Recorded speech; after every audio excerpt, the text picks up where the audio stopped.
Hi everyone, Dr. Courtney Smalley here. Now, as a recruiter for the past 13 years, many of you know that I have reviewed hundreds, if not thousands, of resumes. So, in today's video, we're going to specifically talk about 5 things you need to remove from your resume today to best showcase your candidacy for your next opportunity. Let's get started.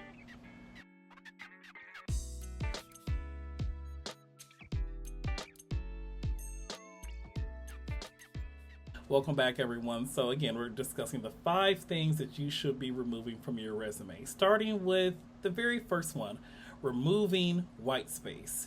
You know exactly what I'm talking about. Now, there are several applications, documents, software systems that will provide you with a resume template, and I'm not shooting them down. However, as job seekers, I believe you all can be quite creative with your own resume template guide.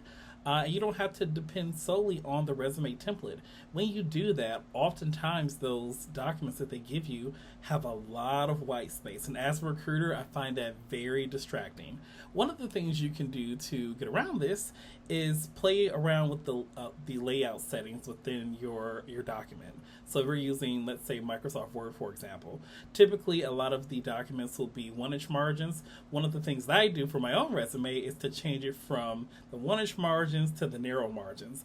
So that way you have the entire document to showcase your candidacy.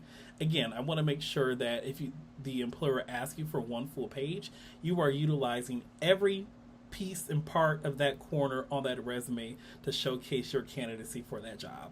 So that's number one.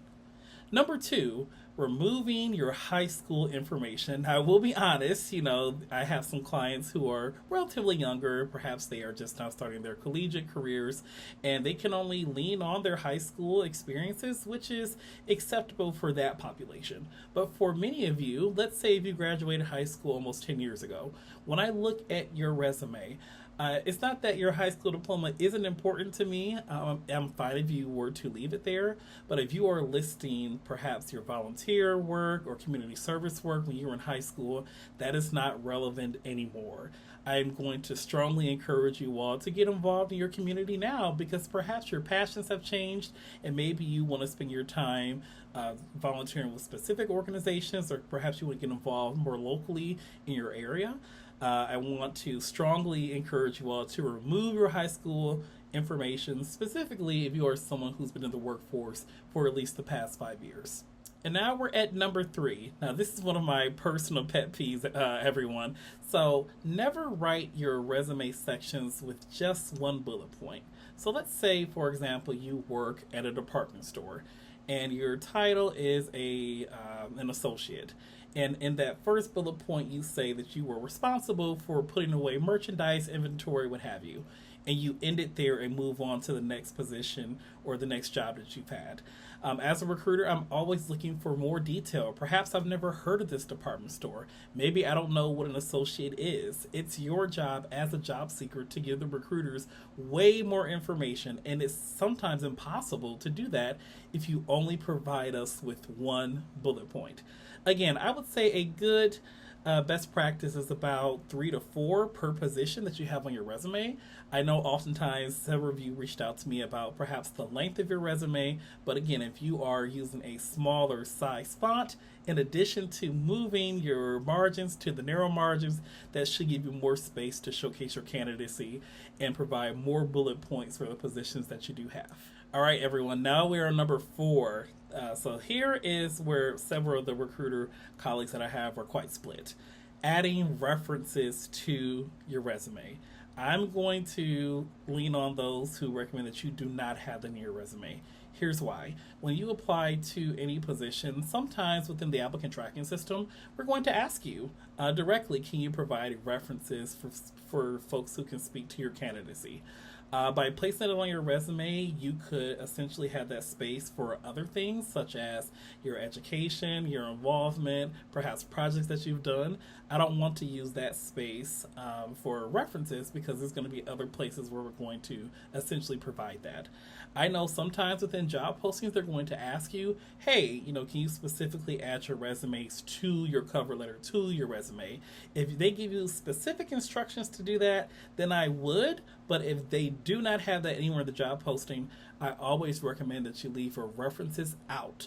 Wait until you have a job offer or you've been interviewed or if you're in the hiring process, and then provide those references at a later time. All right, everyone, now we're at number 5, the very last thing that I recommend you remove from your resume. It might seem like a no-brainer, but it's actually your full address. So you're probably thinking, Dr. Smalley, why? Here's the reason why. When you apply to any position, oftentimes if a company or organization is using an applicant tracking system, that's where you're going to input your information directly into their system. And by doing that, you can also save perhaps 1 or 2 lines in your resume by removing your address.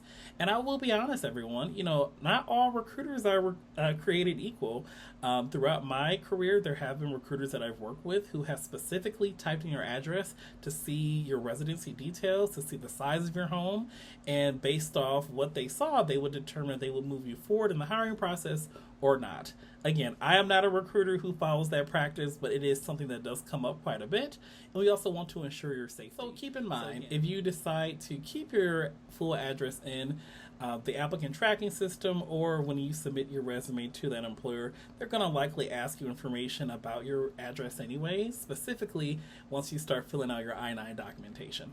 So again, here is a full recap of what we discussed. 5 things to remove from your resume. Number 1, the white space, your high school information, removing sections that have just 1 bullet point. Again, I recommend perhaps 3 to 4. References, unless they are asked, and then your full address. All right, everyone, so that completes today's video. If you would like to see more content specifically about resume writing, cover letter writing, or even perhaps interview preparation, I'm your guy. I'll see you in the next one.